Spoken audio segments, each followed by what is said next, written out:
If I had the opportunity to rewrite my book, The Gift of Self-Love, or at least amend it in some way, I would add an entire chapter on self-trust. We talk a lot on this podcast about trusting our bodies, specifically intuitive eating, trusting when your body needs food or rest or movement. One thing I love so much about this entire recovery journey is that it's a gateway to deeper, more spiritual self-love considerations. It almost becomes this like way of being and existing and practicing living your life with the utmost of intentionality. And self-trust is one of those big themes that's just baked in, kind of like self-awareness. Like you cannot have self-love without self-awareness, nor can you have self-love without self-trust. One area of my life where a lack of self-love has really hit me in the face, aside from all the body image BS I've had to heal from, is relationships.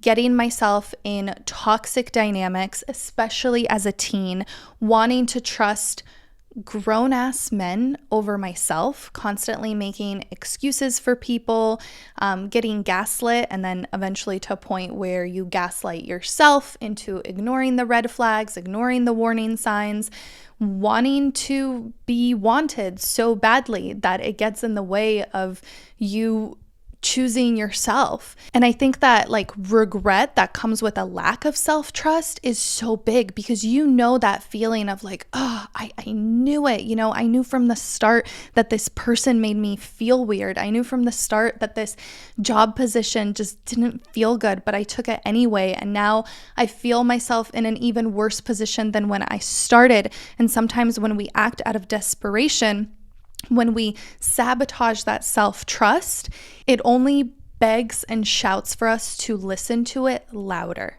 And it's like that quote that the universe keeps giving you the same lesson until you learn from it. And for me personally, the lesson that I've had to learn more often than not is like, bitch, trust yourself. So there's self-trust involved in choosing how and with whom to spend your time. Self-trust when it comes to expressing yourself, when it comes to communicating your needs. Self-trust when it comes to setting boundaries and being okay with people not liking you.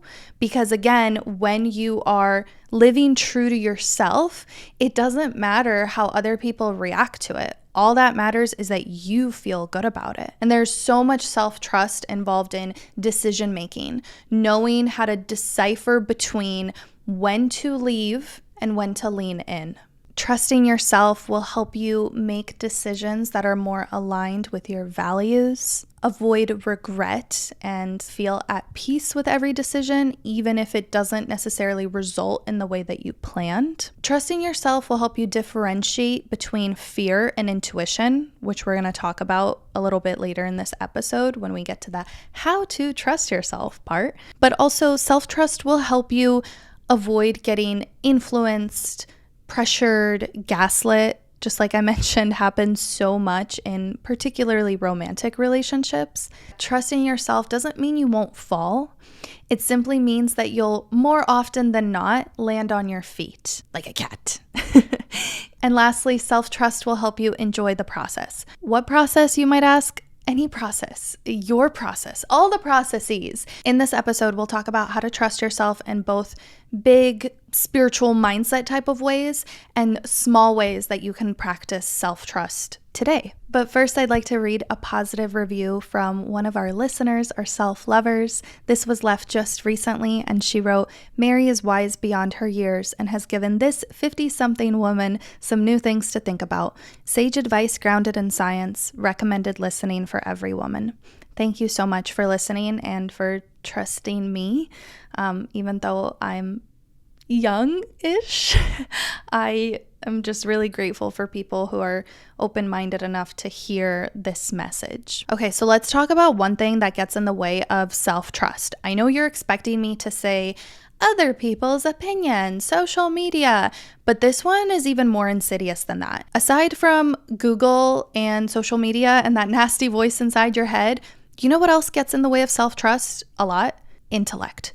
Your intellect. I know you're brilliant. I know you can research. I know you can justify. I know you can communicate. I know you can write yourself an essay with a thesis and evidence, citing your sources and explaining your reasoning to everyone, including yourself. That's why it's so insidious, because sometimes a big sign that you're not trusting yourself is that you feel the need to explain yourself to the point of exhaustion.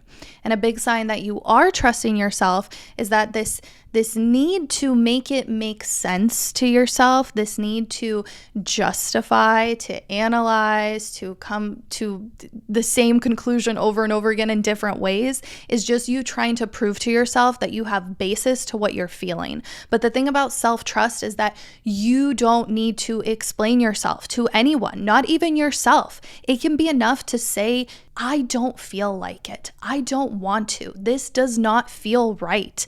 And that's it. And I know that some things take critical thinking and reasoning and essays with thesis and evidence backed up, cited by sources.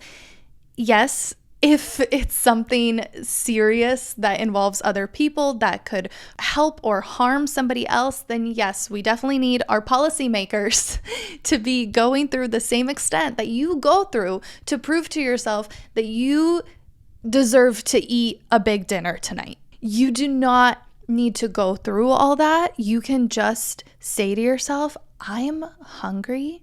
I'm not feeling satisfied. I want a little bit more from life. It feels like this direction would be more aligned. There's something interesting here I'm curious about. I would like to try it out. That kind of self-talk is a sign that you are trusting yourself. You become more okay with being misunderstood because your decisions feel, code word, feel right to you, even if they don't look right to others. And again, I'm always drawing parallels between the body image side of things and other more esoteric, abstract topics that we talk about, because just like we talk about, the body is not an image, it's an experience. It doesn't matter if other people are looking at it, approving of it. All that matters is that you are feeling in your body's experience, right? Feeling versus looking. This is that same exact concept. What do certain decisions, paths,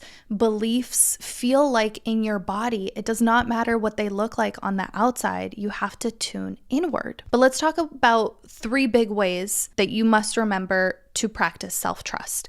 First, notice when you hear the word should in your inner dialogue. I should go. I should lose some weight. I should work harder. I should be happier, etc. Stop shoulding on yourself and stop letting other people should on you. Should is a big red flag that you are not trusting yourself. So anytime you hear that from someone else or within yourself, ding, ding, ding, I'm not trusting or living by my inner guidance. Here's a little meditation that might help you. This is actually a taste of, well, we do something similar at retreats, except a lot cooler and kookier. But here's something that might help. By the way, there is a little bit of profanity. So if you are around children, maybe put your headphones in. Okay, ready? We're going to do this meditation together. Anytime you hear the word should in your dialogue. Fuck that shit. Fuck that shit. Fuck that shit. Fuck that shit. Fuck that shit. You gotta chant it to yourself. Sometimes you have to mad pattern interrupt, mad cancel those thoughts that you are having in order to tune out that nasty voice that says you should do this or you should do that, and that prevents you from trusting what could actually be good for you and what you really want to do based on your soul's desires. So fuck that shit and stop letting people should on you and stop shitting on yourself. Next, discern between fear and intuition. How do you tell the difference between fear-based limiting beliefs and actually a voice of inner guidance telling you to maybe not go there and maybe look somewhere else instead? I want to do a full dedicated podcast episode to this topic, the difference between fear and intuition, because I think sometimes we get it confused, which to no fault of our own, but nobody really teaches us how to listen and trust ourselves. And our world is becoming so loud and chaotic and overly confident and thinking that it knows what's right for us when really we're the only ones that do. But anyway, the difference between fear and intuition. Fear is binary and impulsive. Fear is black and white, binary and impulsive. Don't go there, don't do that. And sometimes it is worth listening to. Intuition, however, is slow and nuanced. So intuition is usually an inkling. It's usually something a little bit quieter, and it usually lives in the gray area or the rainbow of life's colors. It will never say, do this or don't do that. It'll say, maybe try exploring this instead, right? Intuition is more of like, I guess you'll hear it in your heart more as a gentle, wise suggestion, whereas fear you will feel in your body as like a very loud, aggressive push or pull in one direction or another. So if you find yourself going to those notorious 4 Fs, that fight, flight, freeze, or fawn, then likely that's operating out of fear. Whereas if you hear a little inkling or you're feeling a little bit off, then that's probably intuition. Another way that I've noticed this shows up for me personally, it might not always apply in all cases, but I find that fear starts off as this aggressive shout and then turns into a nasty, critical voice. So if we're talking about limiting beliefs specifically that are fear-based, like it'll be like, no, don't get up on that stage in public, speak and expose yourself to all these people who might hate what you have to say. That'll be fear. And then if you listen to it, and if you do not go up on that stage and share your ideas and present your brilliant idea to your team members, for example, if you listen to that, then that fear will be like, see, you're much safer now that you listened to me and you didn't do it. You didn't expose yourself or become vulnerable. So then the next time it's going to be that much harder for you to stand up in a conference room and say what needs to be said or communicate your needs in some other context. So fear will be that like big shout followed by, I told you so. And then it'll continue to kind of be in your head. Whereas intuition is kind of the opposite. It starts off as a whisper. Intuition is like, hey, maybe don't do that. Maybe reconsider. And then it's like, stop, no, don't go there, as you ignore it over time. Thirdly, the third big way to practice trusting yourself, slowing down. I did a whole episode on this. It's episode 177, and it's about the power of slowing down and ways to slow down. And I think slowing down is one of those things you got to do, not just like today or if you're tired, but like all the time. I think in modern life, slowing down is the name of the game, and it's the practice that we will have to come to more often than not. And slowing down is a prerequisite to quieting the noise and hearing your own inner guidance.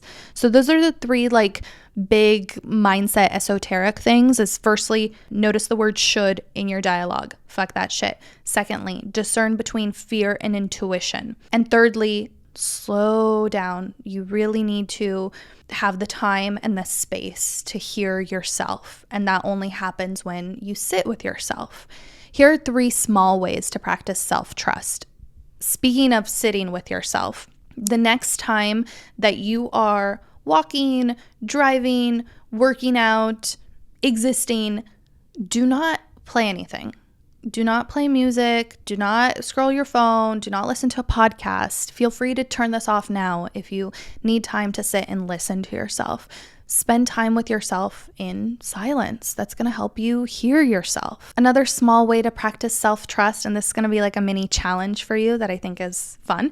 The next time you go to a cafe or a restaurant, order the first thing that sounds yummy to you. Like literally the first thing. You see the menu and you're like, oh, pumpkin spice cold brew sounds great. Let's get it. Do not try to talk yourself into or out of something. I know it's going to be a few dollars extra. I know it's going to be a little bit more, sugary or a different flavor palette than you're used to, but like do it anyway. Just like let life be yummy. And the last small thing you can implement, and this is especially if you're having a hard time figuring out what exactly you want, learn a few phrases at your disposal to buy yourself some time. One of my colleagues, she taught a dance embodiment class at a Costa Rica retreat. And when I initially got into contact with her, her name's Eliza. She's amazing and her dance classes are just phenomenal. When I first asked her, like, teach at my retreat, to my surprise, she goes, let me sleep on it for a full Sabbath week and let you know if I can make it work. And at first I was like, oh, she doesn't want to teach at my retreat. But then as I got to know her, I realized that she's just that kind of person that's so deeply led by her inner guidance that she will never put herself in a position to feel pressured or forced or rushed into any decision, even if ultimately it does feel good. And she did say yes, and it was so amazing. She needs that time for herself to make sure that it feels aligned and good. And I don't know what her process looked on the other side, but for me, it felt like a sign of respect. And you don't feel faked or misled by, say, people who are constantly saying yes because they feel the need to please you. And so you're left questioning if they really want to hang out with you or if they're just there because they felt like they had to be. And I love people who don't give me that feeling. And I love also being that person that, like, if I show up, you know I want to be there because I'm always going to be honest with you. So learn a few phrases to buy yourself some time. Something as simple as like, let me check my calendar and get back to you. Or maybe you want to take Eliza's and say, let me sleep on it for a full Sabbath week and then circle back. Lastly, I want to give you two wildly different yet equally valuable book recommendations. The first one is a slept-on book that was written in 1998 by a man named Gavin de Becker, and it's called The Gift of Fear. And when I tell you this almost reads like a feminist Bible, I mean, this is a straight white man who like understands how fearful it can be to exist as a woman in this world. But the gift of fear is really about trusting your gut, trusting your intuition as a form of self-protection and self-preservation. And I think there's some valuable lessons in there. Here are a couple quotes that I really liked. He writes, the most important thing you can do to improve personal safety is learning to trust your instincts.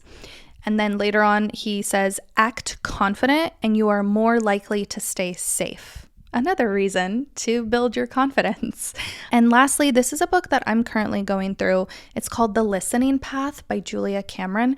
And she is the author of The Artist's Way also, in case you know that 12-week practice. The Listening Path reads kind of like a supplement, and she takes you through different types of listening. So listening to your environment, listening to others, listening to our higher self, listening, she calls it beyond the veil, listening to our heroes, and finally, and I love this one, listening to silence. So to recap, fuck the word should, discern between fear and intuition, slow down, and when in doubt, do nothing at all and simply listen. You know what you want. You know the right step for you. You know how to trust yourself. You don't even need me to tell you how to trust yourself.